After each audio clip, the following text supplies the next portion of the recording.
Every night and every day, every night and every day, never forget to say La ilaha illallah.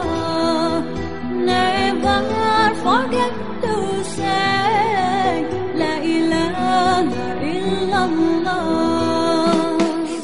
എന്റെ പാവപ്പെട്ട മുസ്ലിം പെണ്ണിനോട് എനിക്ക് പറയാനുള്ളത്, നിനക്ക് അല്ലാഹുവിന്റെ സ്വർഗം വേണ്ട പെണ്ണേ, അല്ലാഹുവിന്റെ ലിഖാവ് വേണ്ട പെണ്ണേ. മഹ്ശറവൻസഭയിൽ ജനകോടികൾ നിൽക്കുമ്പോ എനിക്കെന്റെ സ്വർഗം വേണമെന്ന് പറഞ്ഞ് സുമയ്യ ബീവി പൊട്ടിക്കരയുമ്പോ, ഖദീജ ബീവി പൊട്ടിക്കരയുമ്പോ, ഫാത്തിമ ബീവി പൊട്ടിക്കരയുമ്പോ, മഹദി രക്തങ്ങളുടെ പിന്നാലെ സ്വർഗത്തിലേക്ക് കടന്നു പോകോ. പാവപ്പെട്ട മുസ്ലിം പെണ്ണേ, നിനക്കും കൊതിയില്ലടാ എന്നോ ചിന്തിക്കുമെന്നേ. നീ അതിന് വേണ്ടി ഒരുപാട് അമലുകൾ ചെയ്യണ്ട. നിന്റെ ചെറ്റക്കൂരയുടെ അകത്ത് നിന്ന് നീ പുറത്തേക്ക് ഇറങ്ങുകയാണെങ്കിൽ, ഒരു കാല് വെച്ച് കമ്പോളത്തിലേക്ക് പോയാ, ചന്തയിലേക്ക് പോയാ, വേറെ എവിടെയെങ്കിലും മൂറ് ചുറ്റാൻ വേണ്ടി വീട്ടിൽ നിന്ന് പുറത്തിറങ്ങിയ നിന്റെ തലയുടെ ഒരു മുടി പോലും മോളെ നീ പുറത്ത് കാണിക്കല്ല.